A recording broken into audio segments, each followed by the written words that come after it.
This clause will cost you everything. The voice came from behind the glass doors just as the chairman's pen hovered an inch above the signature line, and the entire boardroom seemed to hold its breath without knowing why. Out in the hallway, the fluorescent lights buzzed softly over polished marble floors that reflected every movement, every glance, every silent judgment. And there stood Ava Johnson, a black cleaner in a faded navy uniform, her hands still damp from a mop bucket parked beside the wall, water droplets sliding slowly off the yellow caution sign like seconds slipping away. Security guards leaned against the wall near the entrance, one of them chuckling under his breath as he watched her. "You're in the wrong place," Daniel Brooks said, his voice casual but edged with dismissal, and another guard added with a smirk, "Boardroom's not on your cleaning route." Their laughter spread just enough to sting, but not enough to echo, the kind that made someone feel small without ever raising a voice. But Ava didn't move, her eyes fixed not on them but on the thick folder in her hands. A document she wasn't supposed to read, a document she hadn't meant to find, left half open near a copier like it didn't matter, like no one outside that room could possibly understand it.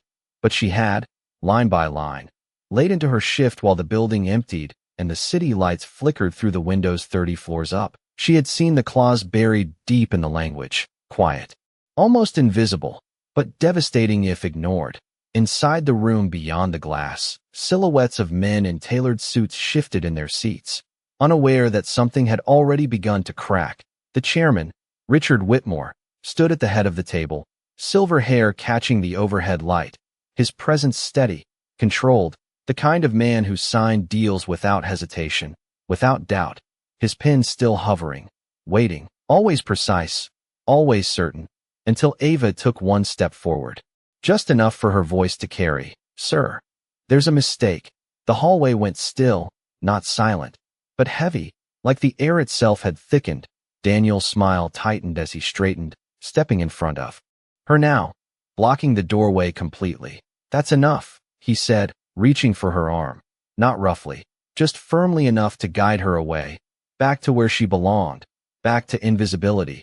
But Ava's grip tightened around the folder, her knuckles pale against the worn paper, her voice steady despite the weight pressing down on her. "If he signs that, the company takes all the liability." The words landed sharper this time, slipping past the barrier of laughter, slipping under the door like a draft no one expected. Inside, the chairman's pen paused, just slightly, not enough for anyone else to notice, but enough to change everything. And in that moment, between the drip of water hitting marble and the quiet hum of the lights above, something shifted, unseen but undeniable, like a decision waiting to be made before anyone even realized it mattered.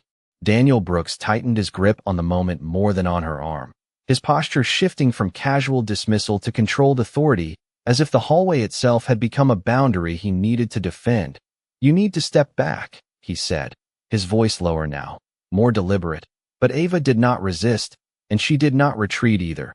She simply stood there with the folder pressed against her chest, her breathing steady despite the weight of eyes on her, despite the quiet judgment that had already decided who she was and what she was worth. The overhead lights cast a pale glow across her face, catching the faint sheen of water on her hands, evidence of the work that defined her place in this building, but not the limits of her mind.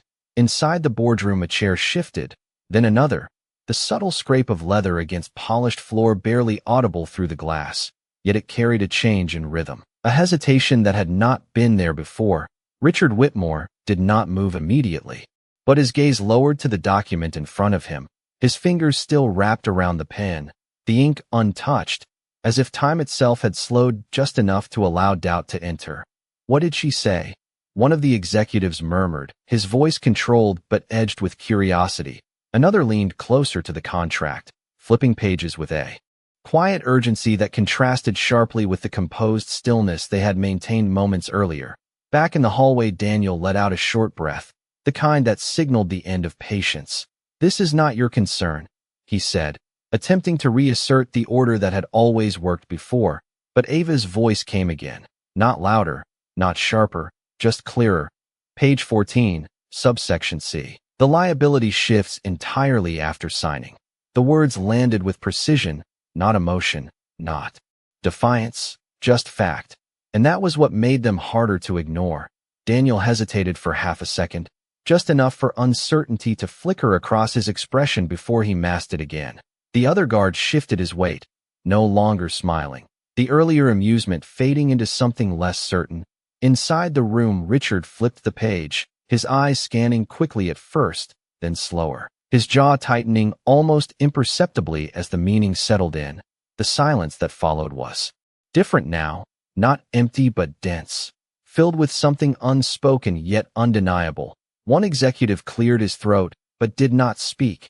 Another leaned back as if distance might soften what he was beginning to understand. Outside the glass, Ava remained still, her posture unchanged, her presence no longer something easily dismissed. The drip of water from her mop bucket echoed faintly in the corridor, each drop marking time in a space that had suddenly become fragile. Daniel stepped slightly to the side without realizing it, no longer fully blocking the door. And in that small shift the balance changed, not dramatically, not visibly to everyone, but enough. Then the door opened with a soft click that seemed louder than it should have been, and Richard Whitmore stepped into the hallway, his expression composed but no longer certain, his eyes moving past the guards, past the uniforms, and settling directly on Ava as if for the first time he was not seeing a cleaner, not seeing a role, but seeing the source of the disruption that had just altered the course of something far larger than any of them had expected. Richard Whitmore stopped just a few feet from her, close enough now to see the fine tremor in the droplets clinging to her fingertips, close enough to notice that her eyes did not drop to the floor the way most did in this hallway. "Say it again," he said, his voice calm, but carrying the weight of someone used to being obeyed without question. Ava shifted the folder slightly in her hands, not defensive, not hesitant, just steady. "The liability clause, sir. It looks standard, but it transfers full responsibility after execution, not shared, not conditional, full." Her words came without rush, each one placed with quiet certainty. Behind him, the open boardroom door revealed a room that no longer felt controlled.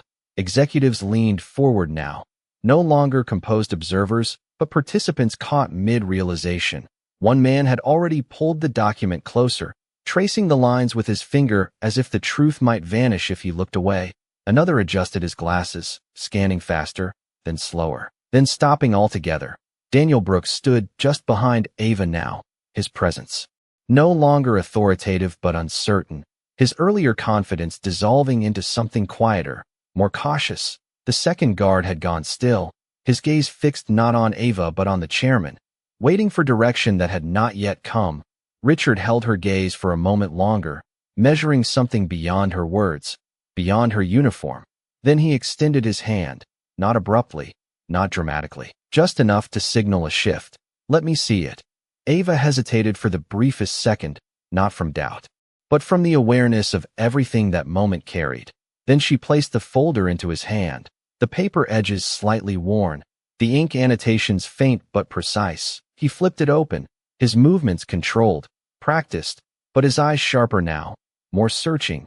The hallway seemed to narrow around them, the distant hum of the building fading into the background as every second stretched. Inside the room, a chair scraped louder this time. Someone stood halfway, then stopped, unsure whether to speak or wait. Richard turned a page, then another, his jaw setting tighter as the pattern revealed itself, subtle but undeniable, the kind of oversight that only revealed its danger too late. A quiet exhale left him, not loud enough to draw attention, but enough to mark the moment something shifted internally. He closed the folder halfway, not fully, as if the weight of it had changed, then looked back at Ava, not dismissing her, not questioning her, but acknowledging her. "Who showed you this?" he asked, his tone no longer testing. Ava shook her head slightly. "No one, sir. It was left at the copier. I just read it." The simplicity of the answer hung in the air, unembellished, unprotected. Richard studied her for a second longer, then turned his head slightly toward the open door, the room waiting, the deal waiting, the consequences waiting. Daniel took a small step back without realizing it, creating space where there had been resistance, and in that space the power in the hallway quietly rearranged itself, not with noise, not with confrontation, but with recognition. Richard adjusted his grip on the folder, then spoke, not loudly, but clearly enough for everyone within earshot. "We are not signing anything yet." The words moved through the room like a ripple, subtle at first, then undeniable, and for the first time since she had stepped into that hallway, Ava was no longer being seen as someone who did not belong, but as the reason everything had just stopped. The words settled into the room with a quiet finality that no one could ignore, and for a moment no one spoke, not because they did not have something to say, but because the certainty they had walked in with had been replaced by something far less comfortable: uncertainty. Richard Whitmore stepped back into the boardroom slowly, the folder still in his hand, and every pair of eyes followed him, not with confidence, but with a growing awareness that something fundamental had just shifted. He placed the folder down on the polished table, not at the center, but slightly off to the side as if it no longer belonged to the flow of the meeting. "We need to review this," he said, his tone measured, controlled, but no longer absolute. One executive leaned forward, his voice careful. "Sir, we have already gone through legal review twice." Richard did not respond immediately. Instead, he opened the folder again, turning it toward them. "Then we missed something," he said simply, and that was enough to silence the room again. Outside the glass, Ava remained where she was, her posture unchanged, but the hallway no longer felt the same. Daniel Brooks shifted his stance, his hands now resting at his sides instead of crossed with authority, his gaze no longer dismissive but uncertain, as if he was seeing her role in the building differently for the first time. The second guard avoided looking directly at her, his earlier confidence replaced by a quiet discomfort that hung in the air between them. Inside, papers moved, pages turned, and the sound of quiet analysis replaced the earlier rhythm of agreement. One executive adjusted his tie. Another leaned closer to the document, tracing the lines Ava had pointed out, their expressions tightening as the implications became clearer. Richard watched them, not interrupting, allowing the realization to take hold on its own, because this time, it needed to come from them, not from him. Seconds stretched into minutes, the kind that felt longer than they were, until one of the senior partners exhaled slowly, his voice lower now. "If this holds, we take on full exposure after signing." Another nodded, his tone sharper. "This is not a shared risk. This is a transfer." Richard closed the folder gently, the sound soft but definitive, and looked toward the open doorway again, his gaze landing on Ava, still standing in the hallway, still holding her place without demanding it. And in that moment, the distance between the boardroom and the hallway felt smaller than it ever had before, not in space, but in significance. He took a step toward the door, then another, and when he reached it, he did not hesitate. "Miss," he said, his voice steady, no longer distant, no longer detached. Ava lifted her eyes to meet his, her expression calm, unchanged. "Come inside." The invitation was simple, but the weight behind it was undeniable. Daniel moved aside completely this time, not as an act of compliance, but as an acknowledgement, and as Ava stepped forward, the faint sound of water dripping from her mop bucket echoed one last time in the hallway. Behind her, marking the quiet end of where she had been expected to stay, and the beginning of something none of them had planned for. Ava stepped across the threshold with a quiet steadiness that contrasted sharply with the tension inside the room, her shoes leaving faint, damp impressions on the polished floor that caught the light for just a second before fading, and every head turned toward her, not out of curiosity anymore, but out of something closer to disbelief, as if the space itself was adjusting to her presence. Richard Whitmore moved slightly to the side, giving her a clear path to the table, a gesture so subtle, yet so uncharacteristic that it did not go unnoticed.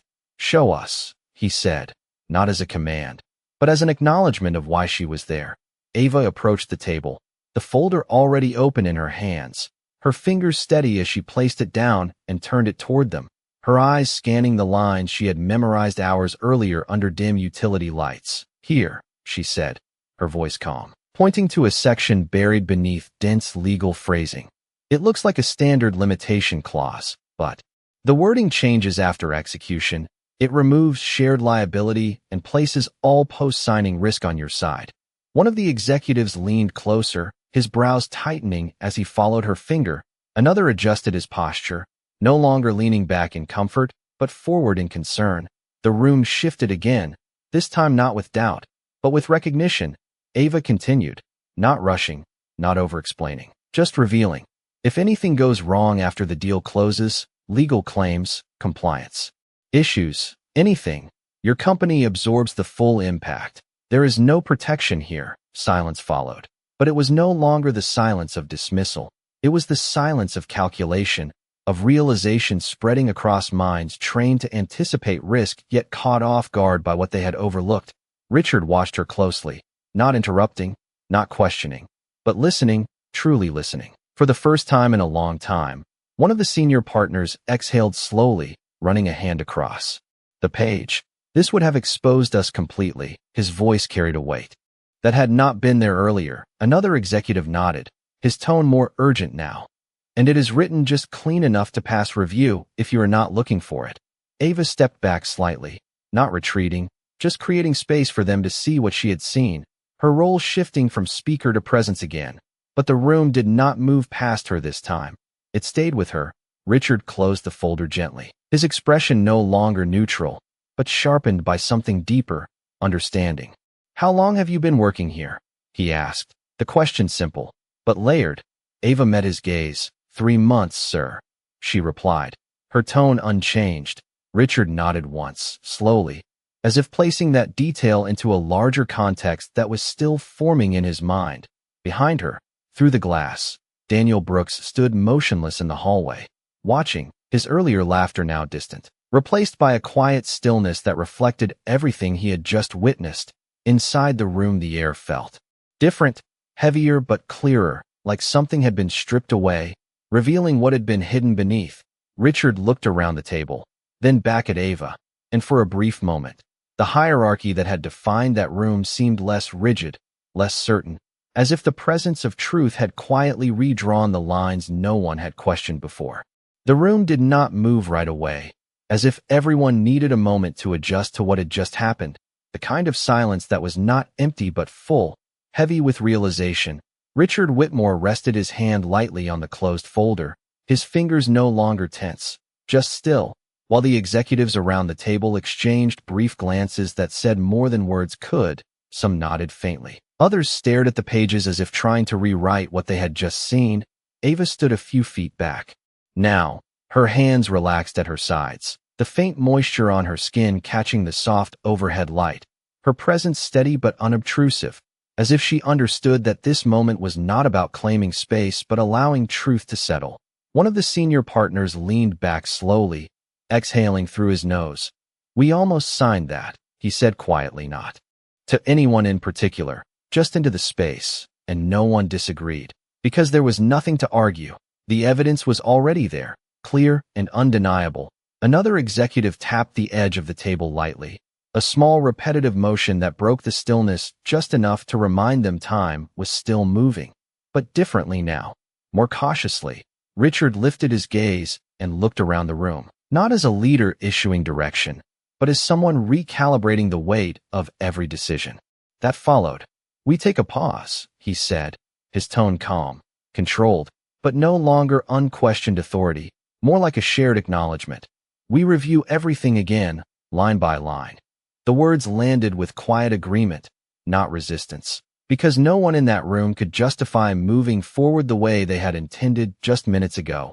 Ava shifted her weight slightly, the subtle sound of her shoe against the floor barely audible. Yet it drew Richard's attention back to her, not abruptly, just naturally, as if she had become part of the rhythm of the room. He studied her for a brief moment, not with scrutiny, but with recognition.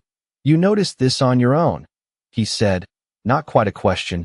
Ava nodded once. Yes, sir. Her voice calm, unchanged. Richard held that for a second, then gave a small nod in return, as if confirming something internally, not about the document, but about her. Outside the glass walls, the hallway remained still. Daniel Brooks had not moved from his position, his posture no longer rigid, but quiet, reflective, his gaze fixed on the scene inside, watching a moment he could not step into. The faint hum of the building returned, subtle but present, like the world continuing just beyond the edges of that room. Inside, the tension had softened, not disappeared, but transformed into something more grounded, more deliberate. One executive closed his laptop slowly. Another stacked his papers neatly, the urgency replaced by intention. Richard finally stepped back from the table, creating space not just physically, but symbolically, and in that space, Ava remained, not elevated, not diminished, just seen, fully and clearly, for the first time since she had walked into that hallway. Richard Whitmore did not return to his seat. Instead, he remained standing at the edge of the table, his presence no longer dominating the room but anchoring it, his gaze moving slowly from the executive's back to Ava, as if recalibrating where authority truly belonged in that moment. "Walk me through it again," he said, not out of doubt, but out of intent, and the room shifted once more, not with tension, but with focus. Ava stepped forward without hesitation, her hand moving back to the document. Her voice steady, grounded. The language is structured to appear balanced, but the trigger point is after execution. That is where the protection disappears. She traced the line again, slower this time, allowing every word to land. One executive leaned in closer, his earlier confidence replaced by careful attention. Another pulled up a digital copy on his tablet, cross-referencing in real time, the quiet tapping of fingers replacing the earlier silence. Richard listened without interruption, his expression composed but no longer distant. There was something else there now, something closer to respect, not spoken, but visible in the way he held the moment. "And if we had signed," he asked. Ava met his gaze. "You would not have seen the impact until it was too late, and by then it would have been irreversible." The words settled deeper than before, not dramatic, not exaggerated, just clear, and clarity carried its own weight. A senior partner exhaled sharply, shaking his head slightly. "We were focused on speed, not precision," he admitted, more to himself than to anyone else. And no one corrected him, because they all understood it now. Richard straightened slightly, then turned toward the group. "We missed it," he said, not assigning blame, not deflecting, just stating it plainly. And that simplicity shifted the room more than any directive could have, because it removed the shield of authority and replaced it with accountability. Outside the glass, Daniel Brooks lowered his gaze for a moment, the reflection of the room faintly visible in the polished floor beneath him, his earlier laughter now distant, replaced by a quiet awareness of what he had overlooked. Inside, Ava stepped back again, returning to stillness, but the room did not move past her this time. It adjusted around her. One executive closed his file slowly, another leaned back, processing. The energy no longer rushed, no longer driven by momentum, but grounded in caution. Richard turned back to Ava once more, his voice quieter now, but more direct. "You stopped us from making a mistake that would have cost us more than money," he said, and for the first time, the words carried something personal, not just professional. Ava did not respond immediately, not out of hesitation, but because there was nothing to add. The truth had already been said. She simply nodded once, a small, almost imperceptible gesture, and that was enough. The room held that moment, not rushing to fill it, not trying to move forward too quickly, because something fundamental had just been revealed, not just in the document, but in the space between power and perception, and no one in that room could pretend they had not seen it. Richard Whitmore let the silence settle before he moved again, not out of hesitation, but out of intention, as if he understood that what came next mattered just as much as what had already happened. He stepped away from the table and closer to Ava, not closing the distance completely, but enough to signal a shift that everyone in the room could feel. "What is your name?" he asked, his voice even, but no longer distant. Ava met his gaze without lowering hers. "Ava Johnson, sir," she replied, her tone steady, unchanged. Richard nodded once, slowly, as if committing it to memory, not just as a name, but as something that now carried weight in this space. He turned slightly toward the rest of the room, his posture straightening, but his tone remaining grounded. "Ava Johnson just did what none of us in this room did," he said, not accusing, not elevating, just stating a fact that no one could dispute. One of the executives shifted in his seat. Another looked down briefly at the table, the acknowledgement landing heavier than any correction could have. Richard continued. "She paid attention when we did not." The words were simple, but they cut through the last traces of pretense, because they reframed the moment entirely, not as an accident, but as a failure of awareness, and more importantly, as a reminder of where clarity can come from. Ava stood still, her hands resting naturally at her sides, not seeking recognition, not resisting it either, just present. Richard turned back to her, his expression composed but carrying something new, something quieter. "I want you to stay," he said, the sentence short, direct, but layered. With meaning. The room stilled again, not out of surprise this time, but out of understanding. This was no longer about a single document. Ava did not respond immediately, not because she did not hear him, but because the weight of the moment required a second to settle. Her eyes flicked briefly to the table, to the pages that had brought her here, then back to him. "Stay, sir," she repeated softly, as if clarifying. Richard nodded. "Stay in this room. Stay in this process. We are not moving forward without your input." The statement shifted the balance entirely, not dramatically, not loudly, but unmistakably.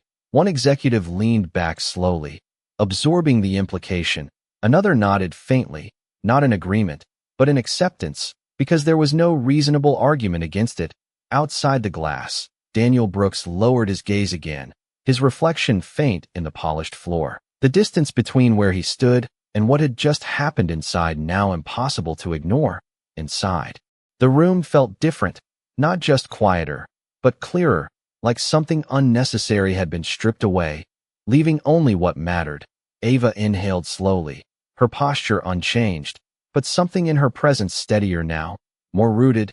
"Yes, sir," she said finally, her voice calm, not triumphant, not hesitant, just certain, and that certainty settled into the room with a quiet strength that no one challenged. Richard gave a small nod, then turned back toward the table, but this time, when he moved, the room did not simply follow him. It adjusted to include her, and in that subtle shift, something larger than a business decision had been rewritten without a single raised voice. The meeting did not resume the way it had been planned. It transformed, slowly and without announcement, into something more deliberate, more aware. Richard Whitmore returned to his place at the head of the table, but he did not immediately sit.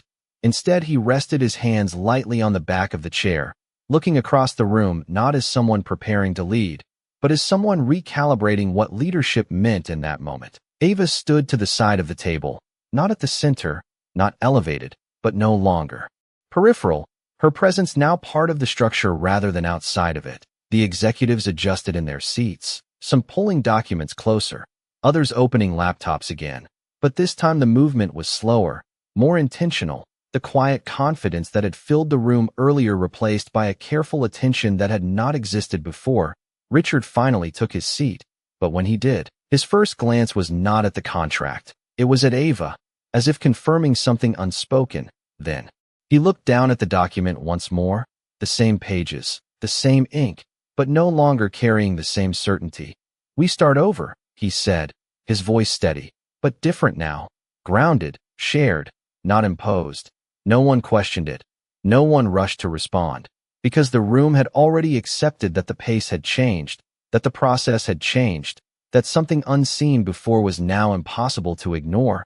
Ava remained still, her hands relaxed, her breathing even, not drawing attention, not avoiding it either, just present in a way that felt natural now. The soft light from the windows cast long reflections across the table, catching the edges of paper, the surface of polished wood, the faint outline of her figure among them.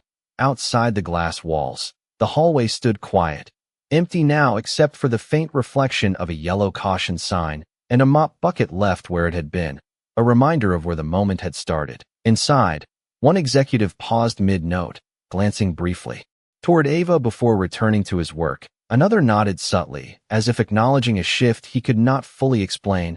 Richard turned a page slowly, then another, his movements no longer automatic, but deliberate, as if each line now carried weight beyond its words. The room did not rush him, did not fill the silence, because the silence itself had become part of the process, something to respect rather than avoid. Ava's gaze moved once across the table, not searching, not asserting, just observing, the same way she had observed everything before anyone noticed. And in that quiet observation, there was a steadiness that did not need validation, the kind that simply existed.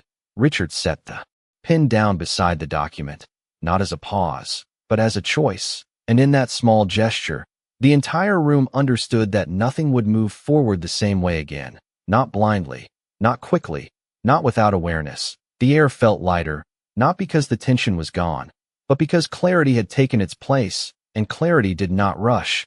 It stayed. It settled. It changed things without needing to announce it. Ava stood there, no longer invisible, not elevated, just exactly where she needed to be. And in the reflection of the glass walls, in the quiet rhythm of the room, in the absence of laughter where it had once been, something deeper remained, something that did not need to be spoken to be understood, that what mattered had already been seen,